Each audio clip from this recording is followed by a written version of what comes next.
Good evening, and thank you for joining me for another Boring Books for Bedtime. I hope tonight's selection provides all the boredom your busy brain needs to quiet down and let you get some sleep. Before we begin, I'd like to give a special shout out of thanks to some new members of our Patreon family: Mary Ellen, Jennifer, Pluto, Hannah, and Mary! Exclamation point. Thank you all so much for supporting this podcast. By becoming members of Patreon, you help us remain 100% listener supported and ad-free for everyone, and it's very much appreciated. If you're interested in supporting Boring Books for Bedtime and finding out more about the perks available to subscribers, including exclusive episodes, full books, and giveaways found nowhere else, you'll find a link to Patreon in the show description. You'll also find a link to buymeacoffee.com, where you can support us with a one-time tip, no subscription required. I hope you'll take a moment to check them out. Now, let's read and relax. Find a comfortable spot. Adjust your volume. Take a nice deep breath in. Let it out slowly. And off we go. Tonight, let's continue our theme month of longtime favorites with a book that most definitely fits the bill. Let's relax with more from the Book of Household Management, comprising information for the mistress, housekeeper, cook, kitchen maid, butler, footman, coachman, valet, upper and under housemaids, lady's maid, maid of all work, laundry maid, nurse and nursemaid, monthly wet and sick nurses, etc., etc. Also sanitary, medical, and legal memoranda, with a history of the origin, properties, and uses of all things connected with home life and comfort, by Mrs. Isabella Beeton. Published originally by S.O. Beeton in 24 monthly parts from 1859 to 1861, and first published in a bound edition in 1861. Let's pick up right where we left off last time, after we learned all about the world of fish, and enter into a new chapter about how to cook them. Let's begin. Chapter 8: Recipes for Fish. Nothing is more difficult than to give the average prices of fish, inasmuch as a few hours of bad weather at sea will, in the space of one day, cause such a difference in its supply that the same fish, a turbot for instance, which may be bought today for 6 or 7 shillings, will tomorrow be in the London markets worth perhaps almost as many pounds. The average cost, therefore, which will be found appended to each recipe must be understood as about the average price for the different kinds of fish, when the market is supplied upon an average, and when the various sorts are of an average size and quality.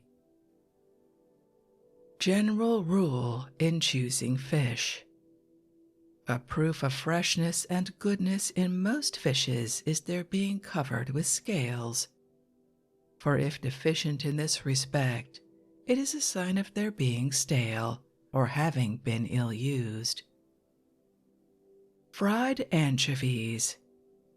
Ingredients: 1 tablespoonful of oil, 1/2 a glass of white wine, sufficient flour to thicken, 12 anchovies. Mode: mix the oil and wine together with sufficient flour to make them into a thickish paste. Cleanse the anchovies, wipe them, dip them in the paste, and fry of a nice brown color. Time 1/2 hour. Average cost for this quantity 9d. Seasonable all the year, sufficient for 2 persons. The anchovy. In his book of British fishes, Mr. Yarrell states that the anchovy is a common fish in the Mediterranean from Greece to Gibraltar, and was well known to the Greeks and Romans, by whom the liquor prepared from it called garum was in great estimation. Its extreme range is extended into the Black Sea. The fishing for them is carried on during the night, and lights are used with the nets. The anchovy is common on the coasts of Portugal, Spain, and France. It occurs, I have no doubt, at the Channel Islands, and has been taken on the Hampshire coast and in the Bristol Channel. Other fish of inferior quality but resembling the real Gorgona anchovy are frequently sold for it and passed off as genuine. Anchovy butter or paste. Ingredients: 2 dozen anchovies, 1/2 pound of fresh butter. Mode: wash the anchovies thoroughly, bone and dry them, and pound them in a mortar to a paste. Mix the butter gradually with them and rub the whole through a sieve. Put it by in small pots for use, and carefully exclude the air with a bladder, as it soon changes the color of anchovies, besides spoiling them. Average cost for this quantity 2 shillings. Potted anchovies. Potted anchovies are made in the same way, by adding pounded mace, cayenne, and nutmeg to taste. Anchovy toast. Ingredients: toast 2 or 3 slices of bread, or if wanted very savory, fry them in clarified butter and spread on them the paste shown in the recipe above. Made mustard or a few grains of cayenne may be added to the paste before laying it on the toast. Anchovy paste. When some delicate zest, says a work just issued on the adulterations of trade, is required to make the plain English breakfast more palatable, many people are in the habit of indulging in what they imagine to be anchovies. These fish are preserved in a kind of pickling bottle, carefully corked down and surrounded by a red-looking liquor, resembling in appearance diluted clay. The price is moderate, 1 shilling only being demanded for the luxury. When these anchovies are what is termed potted, it implies that the fish have been pounded into the consistency of a paste and then placed in flat pots, somewhat similar in shape to those used for pomatum. This paste is usually eaten spread upon toast, and is said to form an excellent bonne bouche which enables gentlemen at wine parties to enjoy their port with redoubled gusto. Unfortunately, in 6 cases out of 10, the only portion of these preserved delicacies that contains anything indicative of anchovies is the paper label pasted on the bottle or pot on which the word itself is printed.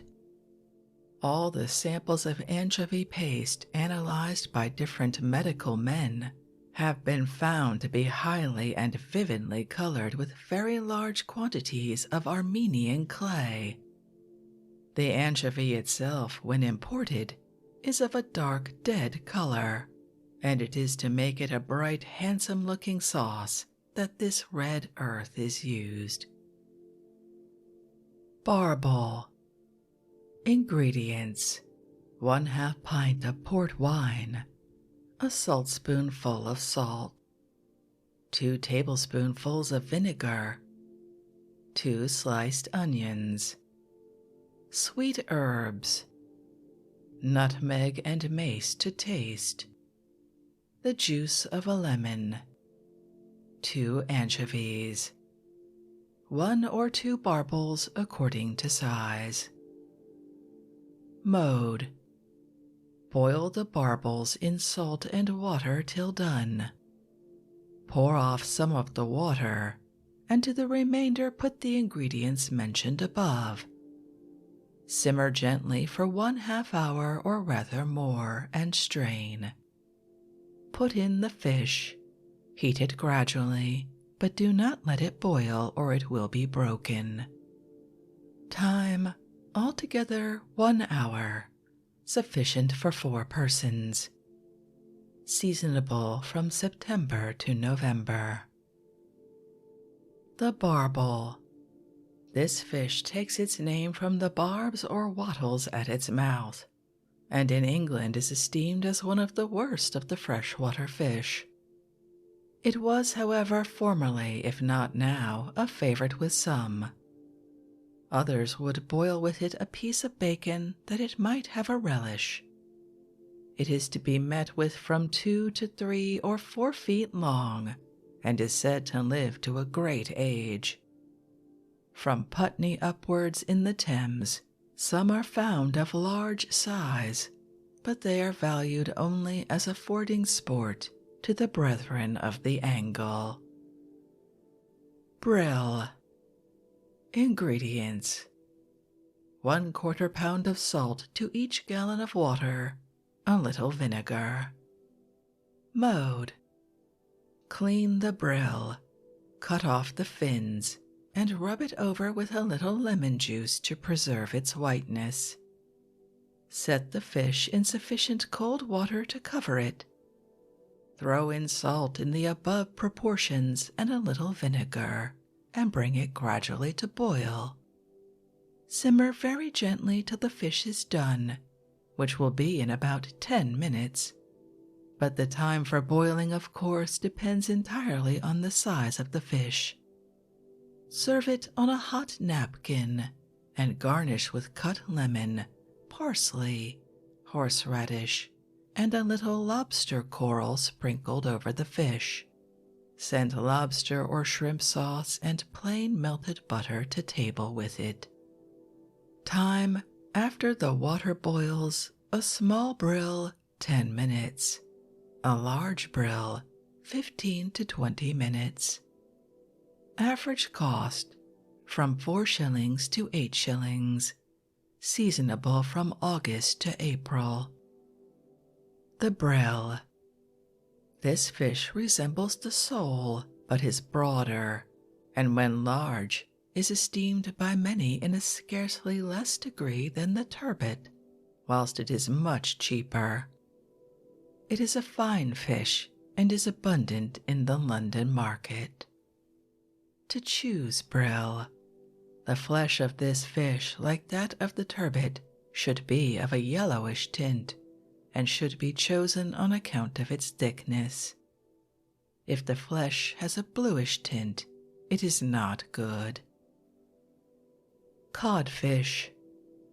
Cod may be boiled whole, but a large head and shoulders are quite sufficient for a dish, and contain all that is usually helped, because when the thick part is done, the tail is insipid and overdone. The latter, cut in slices, makes a very good dish for frying, or it may be salted down and served with egg sauce and parsnips. Cod, when boiled quite fresh, is watery. Salting a little renders it firmer. The cod tribe. The jugular, characterized by bony gills and ventral fins before the pectoral ones, commences the second of the Linnaean orders of fishes, and is a numerous tribe, inhabiting only the depths of the ocean and seldom visiting the fresh waters. They have a smooth head, and the gill membrane has 7 rays. The body is oblong and covered with deciduous scales. The fins are all enclosed in skin, whilst their rays are unarmed. The ventral fins are slender and terminate in a point. Their habits are gregarious, and they feed on smaller fish and other marine animals. Cod's head and shoulders. Ingredients: sufficient water to cover the fish, 5 ounces of salt to each gallon of water. Mode: cleanse the fish thoroughly and rub a little salt over the thick part and inside of the fish 1 or 2 hours before dressing it, as this very much improves the flavor. Lay it in the fish kettle with sufficient cold water to cover it. Be very particular not to pour the water on the fish, as it is liable to break it, and only keep it just simmering. If the water should boil away, add a little by pouring it in at the side of the kettle and not on the fish. Add salt in the above proportion and bring it gradually to a boil. Skim very carefully. Draw it to the side of the fire and let it gently simmer till done. Take it out and drain it. Serve on a hot napkin and garnish with cut lemon, horseradish, the roe, and liver. Time, according to size, 1/2 an hour more or less. Average cost from 3 shillings to 6 shillings. Sufficient for 6 or 8 persons. Seasonable from November to March. Note: oyster sauce and plain melted butter should be served with this. To choose cod. The cod should be chosen for the table when it is plump and round near the tail, when the hollow behind the head is deep, and when the sides are undulated as if they were ribbed. The glutinous parts about the head lose their delicate flavor after the fish has been 24 hours out of the water. The great point by which the cod should be judged is the firmness of its flesh. And although the cod is not firm when it is alive, its quality may be arrived at by pressing the finger into the flesh. If this rises immediately, the fish is good. If not, it is stale. Another sign of its goodness is if the fish, when it is cut, exhibits a bronze appearance, like the silver side of a round of beef. When this is the case, the flesh will be firm when cooked.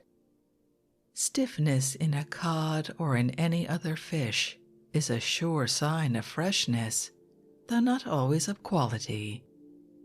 Sometimes codfish, though exhibiting signs of rough usage, will eat much better than those with red gills, so strongly recommended by many cookery books. This appearance is generally caused by the fish having been knocked about at sea in the whale boats in which they are conveyed from the fishing grounds to market. Salt cod, commonly called salt fish. Ingredients: sufficient water to cover the fish.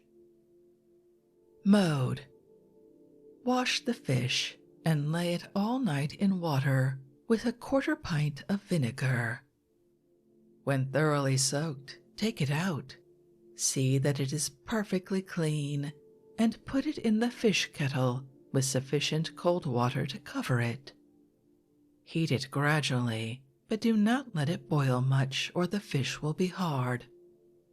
Skim well, and when done, drain the fish and put it on a napkin, garnished with hard-boiled eggs cut in rings. Time, about 1 hour. Average cost, 6 pence per pound. Seasonable in the spring. Sufficient for each person, a quarter pound. Note: serve with egg sauce and parsnips. This is an especial dish on Ash Wednesday. Preserving cod. Immediately as the cod are caught, their heads are cut off. They are then opened, cleaned, and salted. When they are stowed away in the hold of the vessel, in beds of 5 or 6 yards square, head to tail, with a layer of salt to each layer of fish. When they have lain in this state 3 or 4 days, in order that the water may drain from them, they are shifted into a different part of the vessel and again salted. Here they remain till the vessel is loaded, when they are sometimes cut into thick pieces and packed in barrels for the greater convenience of carriage. Cod sounds should be well soaked in salt and water and thoroughly washed before dressing them. They are considered a great delicacy and may either be broiled, fried, or boiled. If they are boiled, mix a little milk with the water. Cod sounds en poule. Ingredients: for forcemeat, 12 chopped oysters, 3 chopped anchovies, 1/4 pound of breadcrumbs, 1 ounce of butter, 2 eggs, seasoning of salt, pepper, nutmeg, and mace to taste, 4 cod sounds. Mode: make the forcemeat by mixing the ingredients well together. Wash the sounds and boil them in milk and water for 1/2 an hour. Take them out and let them cool. Cover each with a layer of forcemeat. Roll them up in a nice form and skewer them. Rub over with lard. Dredge with flour and cook them gently before the fire in a Dutch oven. Time: 1 hour. Average cost: 6 pence per pound. Seasonable from November to March. Sufficient for 4 persons. The sounds in codfish. These are the air or swimming bladders, by means of which the fishes are enabled to ascend or descend in the water. In the Newfoundland fishery, they are taken out previous to incipient putrefaction, washed from their slime, and salted for exportation. The tongues are also cured and packed up in barrels, whilst from the livers considerable quantities of oil are extracted, this oil having been found possessed of the most nourishing properties, and particularly beneficial in cases of pulmonary affections. Cod Pie, Recipe 1, Economical. Ingredients: any remains of cold cod, 12 oysters, sufficient melted butter to moisten it, mashed potatoes enough to fill up the dish. Mode: flake the fish from the bone and carefully take away all the skin. Lay it in a pie dish. Pour over the melted butter and oysters, or oyster sauce if there is any left, and cover with mashed potatoes. Bake for 1/2 an hour and send to table of a nice brown color. Time: 1/2 hour. Seasonable from November to March. Cod Pie Recipe 2. Ingredients: 2 slices of cod, pepper and salt to taste, 1/2 a teaspoonful of grated nutmeg, 1 large blade of pounded mace, 2 ounces of butter, 1/2 pint of stock No. 107, a paste crust. For sauce, 1 tablespoonful of stock, 1/4 pint of cream or milk, thickening of flour or butter, lemon peel chopped very fine to taste, 12 oysters. Mode: lay the cod in salt for 4 hours, then wash it and place it in a dish. Season and add the butter and stock. Cover with the crust and bake for 1 hour or rather more. Now make the sauce by mixing the ingredients named above. Give it 1 boil and pour it into the pie by a hole made at the top of the crust, which can easily be covered by a small piece of pastry cut and baked in any fanciful shape, such as a leaf or otherwise. Time 1 1/2 hour. Average cost with fresh fish 2s. 6d. Seasonable from November to March. Sufficient for 6 persons. Note: the remains of cold fish may be used for this pie. Curried cod. Ingredients: 2 slices of large cod or the remains of any cold fish, 3 ounces of butter, 1 onion sliced, a teacupful of white stock, thickening of butter and flour, 1 small teaspoonful of curry powder, 1/4 pint of cream, salt and cayenne to taste. Mode: flake the fish and fry it of a nice brown color with the butter and onions. Put this in a stew pan, add the stock and thickening, and simmer for 10 minutes. Stir the curry powder into the cream. Put it with the seasoning to the other ingredients. Give 1 boil and serve. Time 3/4 hour. Average cost with fresh fish 3s.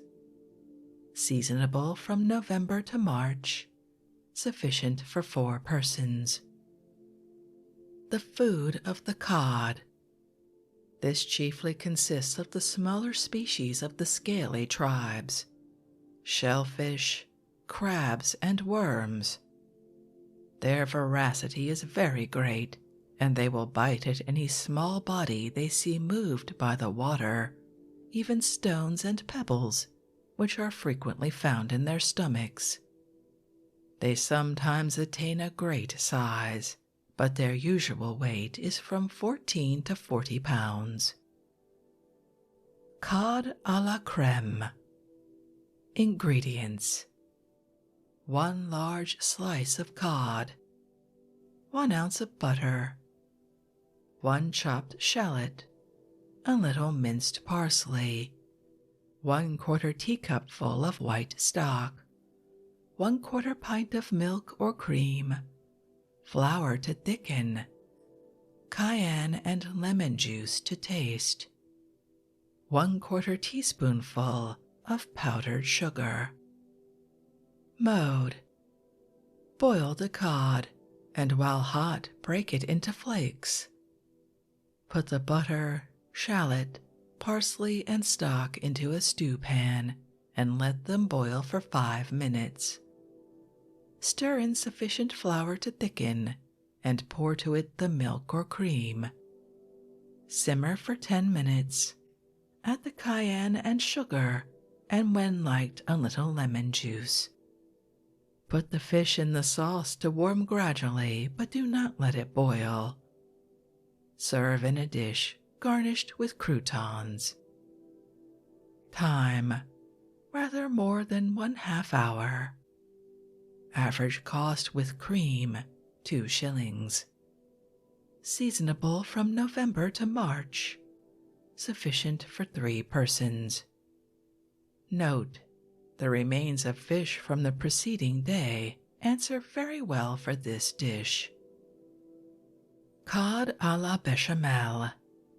Ingredients: any remains of cold cod, 4 tablespoonfuls of bechamel, see sauces, 2 ounces of butter, seasoning to taste of pepper and salt, fried bread, a few breadcrumbs.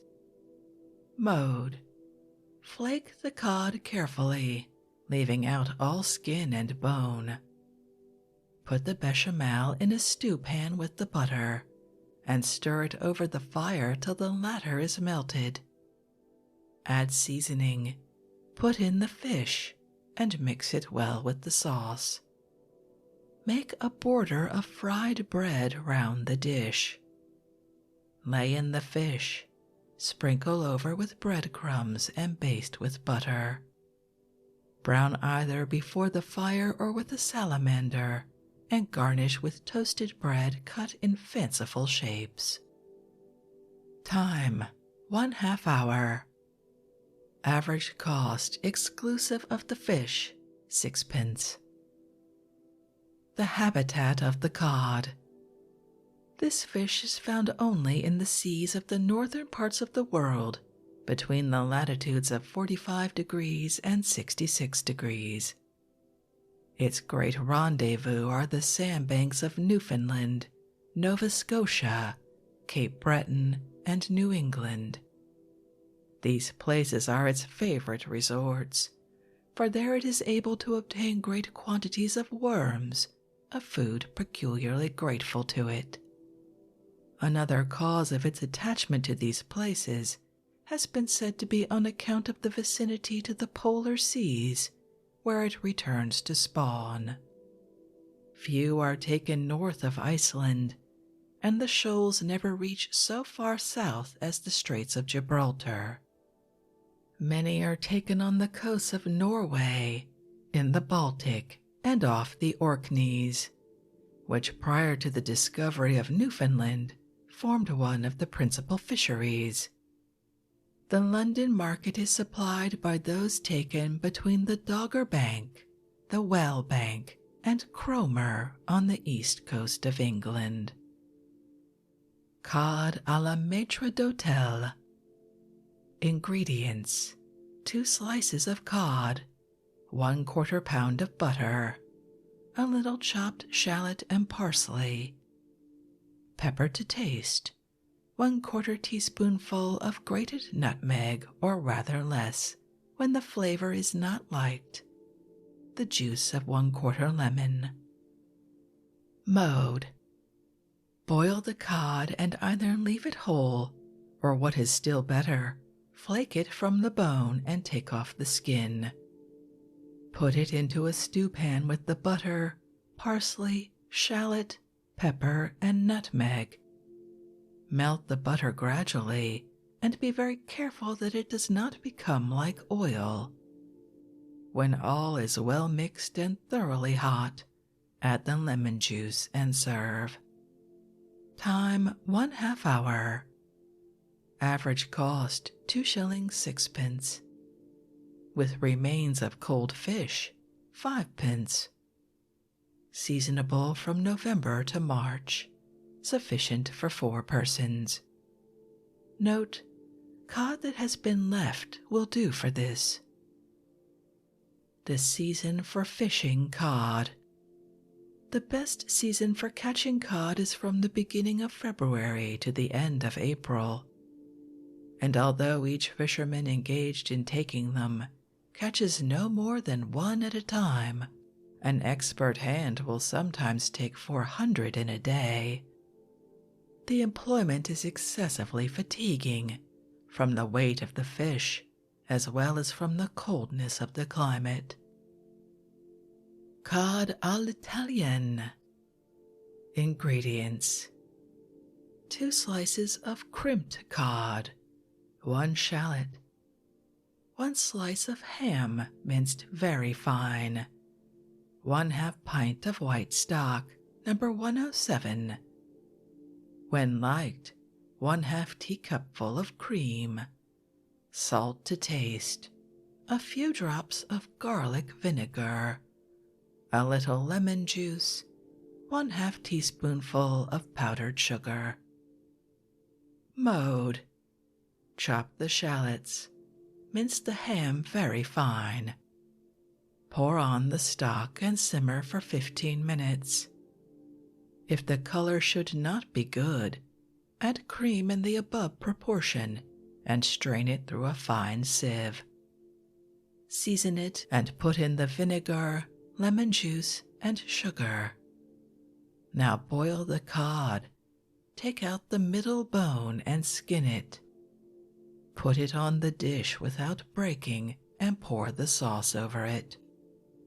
Time 3/4 hour. Average cost 3 shillings 6 with fresh fish. Seasonable from November to March. Sufficient for 4 persons. The fecundity of the cod. In our preceding remarks on the natural history of fishes, we have spoken of the amazing fruitfulness of this fish. But in this we see one more instance of the wise provision which nature has made for supplying the wants of man. So extensive has been the consumption of this fish that it is surprising that it has not long ago become extinct, which would certainly have been the case had it not been for its wonderful powers of reproduction. So early as 1368, says Dr. Cloquet, the inhabitants of Amsterdam had dispatched fishermen to the coast of Sweden, and in the first quarter of 1792, from the ports of France only, 210 vessels went out to the cod fisheries. Every year, however, upwards of 10,000 vessels of all nations are employed in this trade, and bring into the commercial world more than 40 million of salted and dried cod. If we add to this immense number the havoc made among the legions of cod by the larger scaly tribes of the great deep, and take into account the destruction to which the young are exposed by sea fowls and other inhabitants of the seas, besides the myriads of their eggs destroyed by accident, it becomes a miracle to find that such mighty multitudes of them are still in existence and ready to continue the exhaustless supply. Yet it ceases to excite our wonder when we remember that the female can every year give birth to more than 9 million at a time. Baked carp. Ingredients: 1 carp, forcemeat, breadcrumbs, 1 ounce butter, 1/2 pint of stock No. 105, 1/2 pint of port wine, 6 anchovies, 2 onions sliced, 1 bay leaf, a bundle of sweet herbs, flour to thicken, the juice of 1 lemon, cayenne and salt to taste, 1/2 teaspoonful of powdered sugar. Mode: stuff the carp with a delicate forcemeat after thoroughly cleansing it, and sew it up to prevent the stuffing from falling out. Rub it over with an egg and sprinkle it with breadcrumbs. Lay it in a deep earthen dish and drop the butter, oiled, over the breadcrumbs. Add the stock, onions, bay leaf, herbs, wine, and anchovies and bake for 1 hour. Put 1 ounce of butter into a stew pan, melt it, and dredge in sufficient flour to dry it up. Put in the strained liquor from the carp, stir frequently, and when it has boiled, add the lemon juice and seasoning. Serve the carp on a dish garnished with parsley and cut lemon, and the sauce in a boat. Time 1 1/4 hour. Average cost, seldom bought. Seasonable from March to October. Sufficient for 1 or 2 persons. The carp. This species of fish inhabit the fresh waters, where they feed on worms, insects, aquatic plants, small fish, clay, or mold. Some of them are migratory. They have very small mouths and no teeth, and the gill membrane has 3 rays. The body is smooth and generally whitish. The carp both grows and increases very fast, and is accounted the most valuable of all fish for the stocking of ponds. It has been pronounced the queen of river fish, and was first introduced to this country about 300 years ago.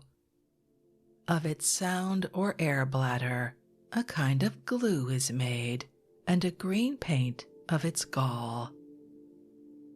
Stewed carp. Ingredients: 1 carp, salt, stock number 105, 2 onions, 6 cloves, 12 peppercorns, 1 blade of mace, 1/4 pint of port wine, the juice of 1/2 lemon, cayenne and salt to taste, a bundle of savory herbs. Mode: scale the fish, clean it nicely, and if very large, divide it. Lay it in the stew pan after having rubbed a little salt on it, and put in sufficient stock to cover it. Add the herbs, onions, and spices, and stew gently for 1 hour or rather more, should it be very large. Dish up the fish with great care. Strain the liquor and add to it the port wine, lemon juice, and cayenne. Give 1 boil, pour it over the fish and serve. Time 1 1/4 hour. Average cost, seldom bought. Seasonable from March to October. Sufficient for 1 or 2 persons. Note: this fish can be boiled plain and served with parsley and butter. Chub and char may be cooked in the same manner as the above, as also dace and roach. The age of carp. This fish has been found to live 150 years. The pond in the garden of Emmanuel College, Cambridge, contained one that had lived there 70 years, and Gessner mentions an instance of one 100 years old. They are besides capable of being tamed. Dr. Smith, in his Tour on the Continent, says in reference to the Prince of Condé's seat at Chantilly, the most pleasing things about it were the immense shoals of very large carp, silvered over with age like silverfish, and perfectly tame, so that when any passengers approached their watery habitation, they used to come to the shore in such numbers as to heave each other out of the water begging for bread, of which a quantity was always kept at hand on purpose to feed them. They would even allow themselves to be handled. The chub. This fish takes its name from its head, not only in England but in other countries. It is a river fish and resembles the carp, but is somewhat longer. Its flesh is not in much esteem, being coarse, and when out of season full of small hairy bones. The head and throat are the best parts. The roe is also good.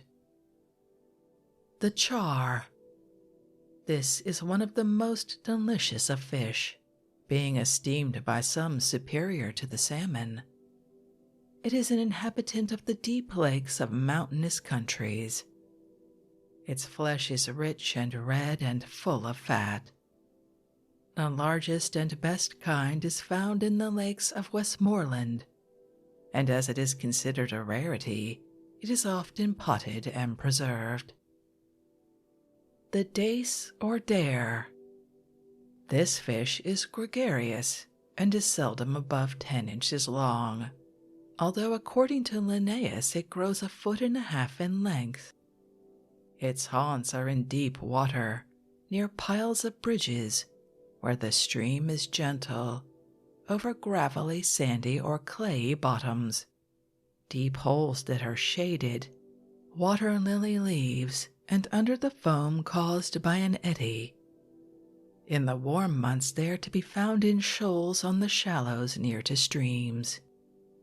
They are in season about the end of April, and gradually improve till February, when they attain their highest condition. In that month, when just taken, scotched, crimped, and broiled, they are said to be more palatable than a fresh herring. The roach. This fish is found throughout Europe and the western parts of Asia in deep, still rivers, of which it is an inhabitant. It is rarely more than 1.5 pounds in weight, and is in season from September till March. It is plentiful in England, and the finest are caught in the Thames. The proverb "as sound as a roach" is derived from the French name of this fish being roche, which also means rock. To dress crab. Ingredients: 1 crab, 2 tablespoonfuls of vinegar, 1 ditto of oil, salt, white pepper, and cayenne to taste. Mode: empty the shells and thoroughly mix the meat with the above ingredients and put it in the large shell. Garnish with slices of cut lemon and parsley. The quantity of oil may be increased when it is much liked. Average cost from 10 pence to 2 shillings. Seasonable all the year, but not so good in May, June, and July. Sufficient for 3 persons. To choose crab. The middle-sized crab is the best, and the crab, like the lobster, should be judged by its weight, for if light, it is watery.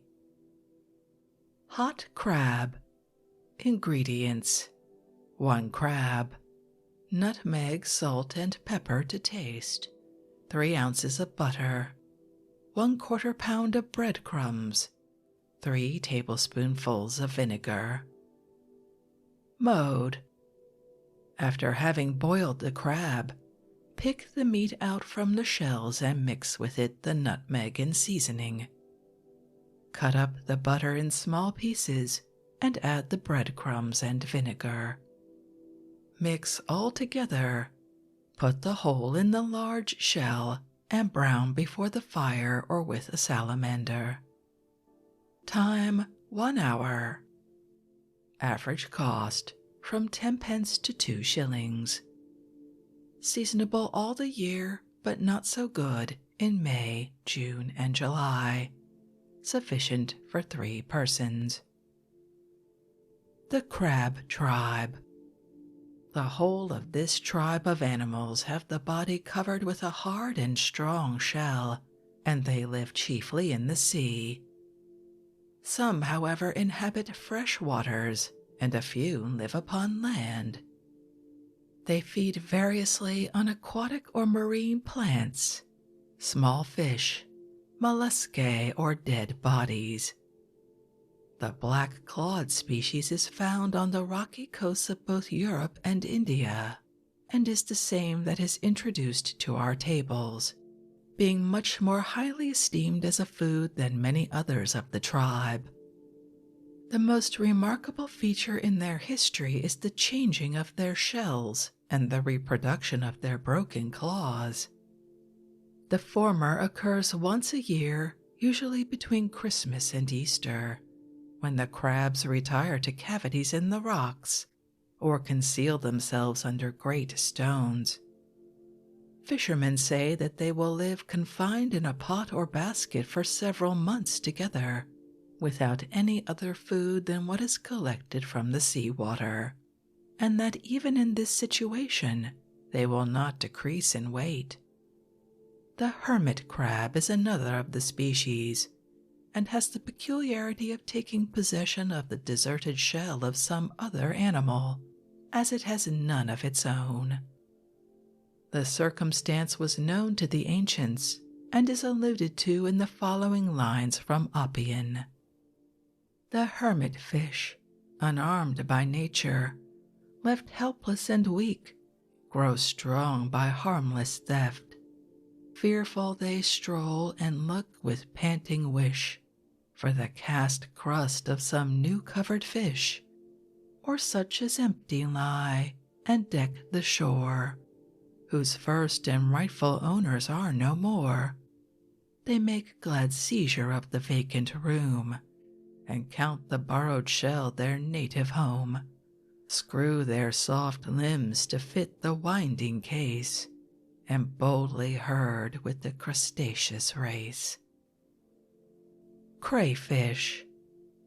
Crayfish should be thrown into boiling water, to which has been added a good seasoning of salt and a little vinegar. When done, which will be in 1/4 hour, take them out and drain them. Let them cool, arrange them on a napkin, and garnish with plenty of double parsley. Note: this fish is frequently used for garnishing boiled turkey, boiled fowl, calf's head, turbot, and all kinds of boiled fish. Potted crayfish. Ingredients: 100 crayfish, pounded mace, pepper and salt to taste, 2 ounces of butter. Mode: boil the fish in salt and water. Pick out all the meat and pound it in a mortar to a paste. Whilst pounding, add the butter gradually and mix in the spice and seasoning. Put it in small pots and pour over it clarified butter, carefully excluding the air. Time: 15 minutes to boil the crayfish. Average cost: 2 shillings 9 pence. Seasonable all the year. John Dory. Ingredients: 1/4 pound of salt to each gallon of water. Mode: this fish, which is esteemed by most people a great delicacy, is dressed in the same way as a turbot, which it resembles in firmness but not in richness. Cleanse it thoroughly and cut off the fins. Lay it in a fish kettle. Cover with cold water and add salt in the above proportion. Bring it gradually to a boil and simmer gently for 1/4 hour, or rather longer, should the fish be very large. Serve on a hot napkin and garnish with cut lemon and parsley. Lobster, anchovy, or shrimp sauce and plain melted butter should be sent to table with it. Time: after the water boils, 1/4 to 1/2 hour according to size. Average cost: 3 shillings to 5 shillings. Seasonable all the year, but best from September to January. Note: small John Dory are very good baked. The Doru or John Dory. This fish is of a yellowish golden color and is in general rare, although it is sometimes taken in abundance on the Devon and Cornish coasts. It is highly esteemed for the table, and its flesh, when dressed, is of a beautiful clear white. When fresh caught, it is tough, and being a ground fish, it is not the worse for being kept 2 or even 3 days before it is cooked.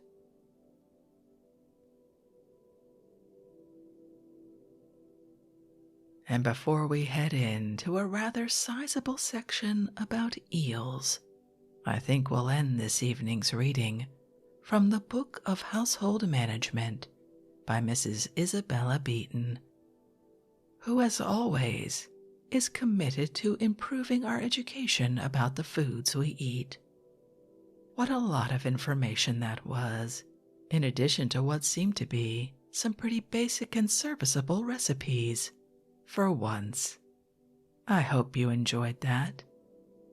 If you'd like to read this monumental work for yourself and try some of these recipes, as always, you'll find a link to a free ebook from Project Gutenberg in the show description. If you'd like to connect, suggest a boring book you'd like to hear read, or request more from one we've already started, you can drop me an email via our website, www.boringbookspod.com. It's always a pleasure to hear from you. Thank you so much for joining me for this evening's reading. Until our next boring book, good night.